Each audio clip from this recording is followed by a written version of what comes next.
तालिबानी आतंक, क्रूरता एवं बर्बरता की कहानी नई है। अपने अस्तित्व के प्रारंभिक वर्षों से ही निर्दोषों की हत्याएं, महिलाओं के उत्पीड़न, ऐतिहासिक सांस्कृतिक प्रतीकों के विध्वंस, गैर मुस्लिमों के साथ अमानवीय एवं अपमानजनक व्यवहार का उनका इतिहास रहा है। उनके काले कारनामों और क्रूरताओं पर पर्याप्त लेखन किया जा चुका है। उनके सामाजिक राजनीतिक कारणों की गहन पड़ताल की जा चुकी है। विगत 5 दशकों से अफ़गानिस्तान में जारी हिंसा एवं आतंक पर इसे या उसे खूब दोषी ठहराया जा चुका है। तालिबानियों को मिलने वाले राष्ट्रीय, अंतर्राष्ट्रीय संरक्षण एवं समर्थन पर भी अत्यधिक प्रकाश डाला जा चुका है, परंतु जिस बात पर जगत और विश्व समाज एकदम मौन साध जाता है वह है तालिबान या तालिबान जैसी शक्तियों का इस्लाम से बीज वृक्ष का गहरा संबंध या नाता। हिंसाएं, कट्टरता और गैर मुसलमानों के प्रति घृणा के बीज इस्लामिक विचारों में मूलतः समाविष्ट हैं। कुरान, हदीस और सीरा को मिलाकर शरीयत का कानून या इस्लाम का राज्य कायम करना तालिबान या किसी भी इस्लामिक सत्ता संगठन का लक्ष्य या यूं कहें कि स्वप्न होता है। शरीयत के कानून में 14% कुरान, 70% हदीस और 16% सीरा है। सीरा और हदीस को मिलाकर ही सुन्ना बनता है, यानी पैगंबर मोहम्मद की जीवनी, उनके संघर्ष, उनके सिद्धांत आदि। मुख्य बात यह है कि तालिबान या किसी भी जिहादी सत्ता संगठन की जब बात होती है तो उसे चंद भटके हुए अंध कट्टर लोगों का समूह बताकर सतही सरलीकृत आकलन विश्लेषण प्रस्तुत किया जाता है। उसमें यह तथ्य बड़ी चतुराई से छुपा लिया जाता है कि वस्तुतः हिंसा, कट्टरता, पृथक पहचान, धर्मांतरण, विस्तार एवं वर्चस्व की प्रवृत्ति, दारुल इस्लाम की दिशा में निरंतर प्रयत्न, नाना प्रकार के जिहाद, मजहब के लिए अनेक छल प्रपंच आदि इस्लामिक सिद्धांत मान्यताओं के मूल में बीज रूप में मौजूद हैं। उनके भाईचारे में गैर मुसलमानों के लिए रंच मात्र स्थान नहीं है। न केवल गैर मुसलमानों के प्रति उनमें स्वाभाविक दुराव है, अपितु आपस में भी वे अधिक सच्चे, अधिक मुसलमान और इस्लामी प्रतीक पहचान के सबसे बड़े प्रस्तोता पैरोकार को लेकर सदैव संघर्ष छेड़े रहते हैं। वे इस बात को लेकर 7वीं शताब्दी से लगातार आपस में ही लड़ते रहे हैं कि उनमें से इस्लाम का अधिक सच्चा योद्धा या मुजाहिद कौन है, और यही बात उनके अनुयायियों या मुरीदों में भी है।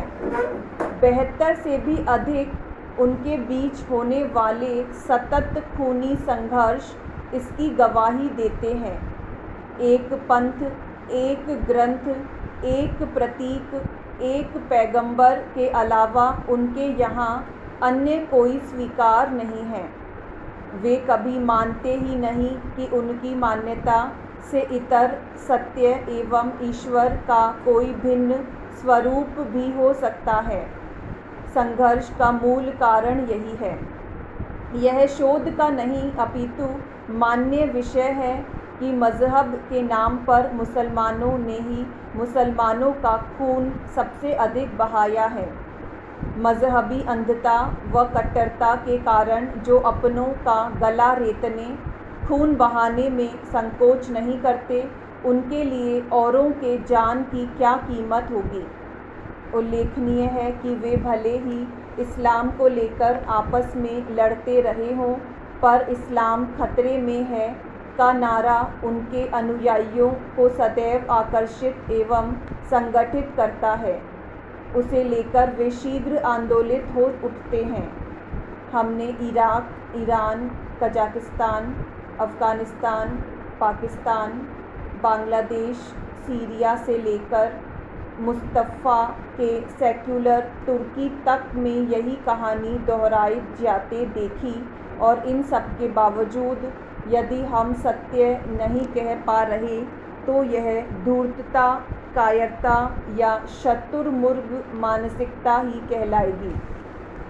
तालिबान इस्लाम का राज्य और शरीयत का कानून लागू करने के लिए अफ़गानिस्तान में गत 3 दशकों से अधिक समय से सक्रिय है। रूस और अमेरिका जैसे शक्तिशाली देश वहां से पलायन कर गए। स्वयं अफ़गानी लोगों ने उनके समक्ष लगभग आत्मसमर्पण कर दिया। कुछ तो अपने परिजनों को छोड़कर भाग खड़े हुए, क्योंकि वे जानते हैं कि जिहादी कट्टरता लहू की तरह उन तालिबानी लड़ाकों की रगों में उतारा गया है। उन मुजाहिदीनों को भयावह गरीबी व भुखमरी में जीना स्वीकार है, पर मजहबी ज़िद और जुनून से बाहर निकलना नहीं। यह चिंतनीय है कि तालिबान का उद्गम स्थल भारत का देवबंद है। न केवल तालिबान के संस्थापक मुल्ला उमर की पूरी शिक्षा दीक्षा देवबंद में हुई, बल्कि 1866 में मोहम्मद कासिम ने उत्तर प्रदेश के देवबंद में जिस दारुल उलूम नामक मदरसे की स्थापना की थी, उसका उद्देश्य ही भारत में इस्लाम के शासन व राज्य की पुनर्स्थापना था। और ध्यान रहे कि अफ़गानिस्तान के लगभग 100% मदरसे देवबंदी विचारधारा को मानने वाले हैं। अधिकांश तालिबानी लड़ाके इन्हीं देवबंदी मदरसों के छात्र हैं। हमें यह भी नहीं भूलना चाहिए कि गज़वा-ए-हिंद इस्लाम का पुराना सपना है। इसीलिए यह भारत के सभी नागरिकों का उत्तरदायित्व बनता है कि वे तालिबान के उदय से सचेत व सावधान रहें। भारत के उदार व पंथ निरपेक्ष मुसलमानों को आगे आकर पुरजोर शब्दों में तालिबान समर्थित इस्लाम का खंडन करते हुए इस्लाम की मानवीय एवं युगानुकूल छवि, व्याख्या व परिभाषा प्रस्तुत करनी चाहिए। यदि हम उदार, तार्किक, सहिष्णु व वैज्ञानिक विश्व एवं सामाजिक परिवेश चाहते हैं तो हमें किसी भी मत, पंथ, सिद्धांत के मूल में व्याप्त घृणा व कट्टरता का मुखर विरोध करना होगा। उसमें सुधार और परिवर्तन की मांग तेज करनी होगी। इस्लामिक जगत पृथक पहचान व भिन्न अस्मिता पर जैसा विश्वव्यापी विमर्श और आंदोलन छेड़े रहता है, क्या यह समायोचित नहीं होगा कि हिंसा, कलह, आतंक से पीड़ित विश्व मानवता के लिए वह सुधारवादी विमर्श और अभियान चलाए। मुस्लिम समुदाय को तो इसीलिए भी यह पहल करनी चाहिए क्योंकि उन्होंने इस हिंसा, कट्टरता, संघर्ष व आतंक की सर्वाधिक कीमत चुकाई है।